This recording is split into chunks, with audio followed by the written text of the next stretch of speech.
Assalamualaikum warahmatullahi wabarakatuh. Halo semuanya, perkenalkan nama saya Nisfu Aulia Putri dengan NIM 2406127279. Kali ini saya akan menjelaskan materi mengenai analisis dan desain adopsi inovasi serta difusi inovasi. Selamat menyaksikan.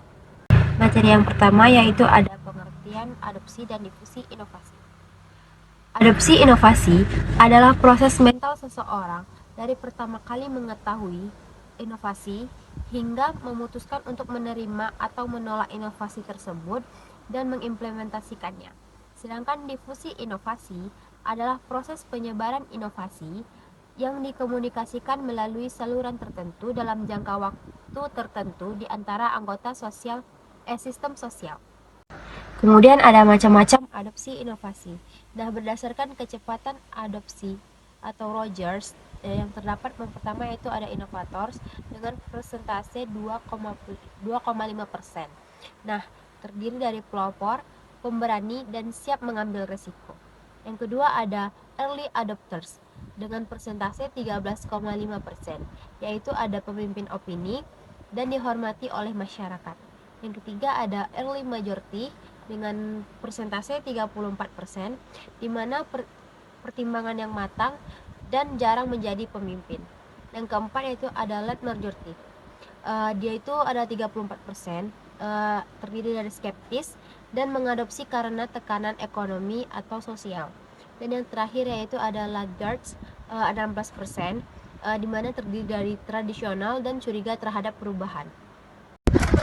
Materi berikutnya yaitu ada proses adopsi inovasi. Proses adopsi inovasi ini terdiri dari 5 tahap. Yang pertama ada knowledge atau pengetahuan, di mana individu menyadari keberadaan inovasi dan memahami fungsinya. Yang kedua ada persuasion atau persuasi, di mana individu ini membentuk sikap positif atau negatif terhadap suatu inovasi.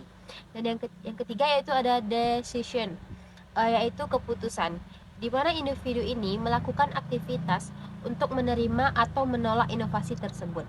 Yang keempat ada implementation atau implementasi, artinya individu ini mulai menggunakan inovasi dan mulai mengevaluasi kegunaannya. Dan yang terakhir yaitu ada confirmation atau konfirmasi, di mana individu ini mencari pengetahuan atas keputusan yang telah dibuat oleh. Baik, materi berikutnya yaitu ada sifat atau ciri inovasi yang mempengaruhi adopsi. Ada 5 karakteristik inovasi. Yang pertama yaitu ada relative advantage atau keuntungan relatif, di mana sejauh mana inovasi itu lebih baik dari yang digantikan dan diukur dengan nilai ekonomi, prestis, dan kenyamanan. Yang kedua ada compatibility atau kesesuaian, artinya konsistensi dengan nilai, pengalaman, dan kebutuhan adopter. Yang ketiga yaitu ada complexity atau kerumitan, artinya tingkat kesulitan ini memahami dan menggunakan inovasi. Yang keempat ada trialability atau kemampuan diuji coba. Ini dapat diuji coba dengan skala terbatas sebelum adopsi penuh. Dan yang kelima yaitu ada observability atau kemampuan yang diamati, di mana hasil inovasi tersebut dapat dilihat oleh orang lain atau orang banyak. Baik, kemudian ada saluran komunikasi dalam difusi inovasi. Nah, difusi inovasi ini yaitu media yang digunakan untuk menyampaikan pesan informasi dari sumber ke penerima. Jadi, jenis saluran komunikasi yang digunakan yaitu ada saluran media massa yang terdiri dari TV, radio, surat kabar, ataupun internet, dan ini sangat efektif untuk tahap pengetahuan. Yang kedua yaitu ada saluran interpersonal, di mana terjadinya komunikasi tatap muka dan efektif untuk tahap persuasi dan lebih persuasi dari personal. Berikutnya ada ciri sistem sosial. Sistem sosial adalah kumpulan unit yang saling berkaitan dalam pemecahan masalah untuk mencapai tujuan bersama. Nah, ciri sistem sosial ini ada 3. Yang pertama yaitu struktur sosial. Struktur sosial ini terdiri dari 2, yaitu norma sistem. Yang kedua ada pemimpin opini, dan yang ketiga ada agen perubahan. Kemudian ciri sistem yang kedua yaitu ada norma sistem, di mana norma sistem ini terdiri dari dua. Yang pertama yaitu pola pikir yang mapan dalam sistem. Yang kedua ada dapat mempercepat atau menghambat inovasi.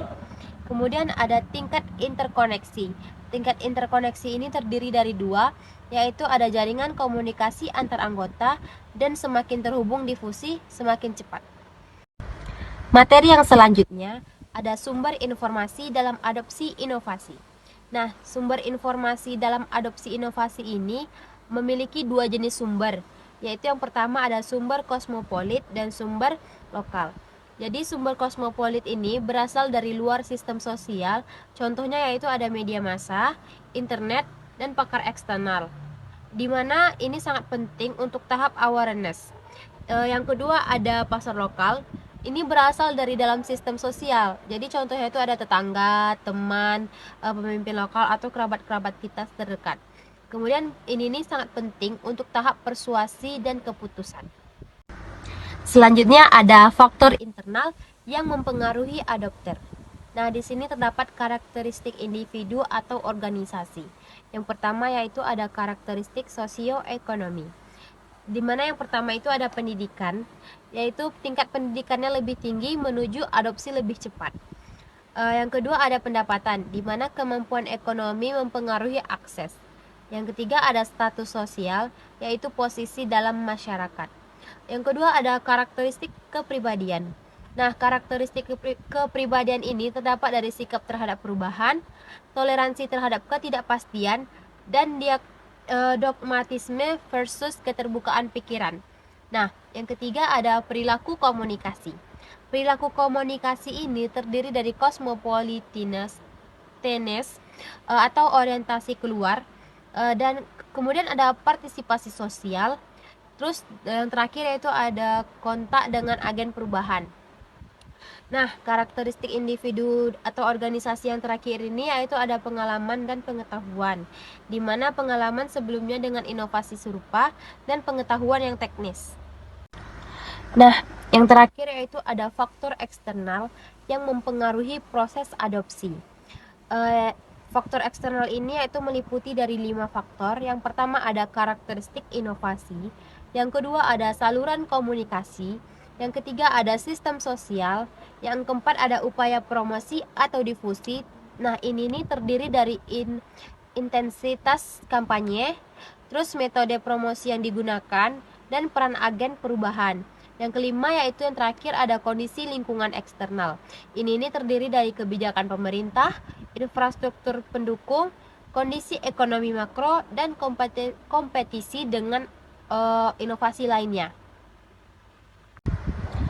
Sekian materi yang bisa saya jelaskan. Lebih dan kurang mohon dimaafkan. Wabillahi taufik wal hidayah. Assalamualaikum warahmatullahi wabarakatuh.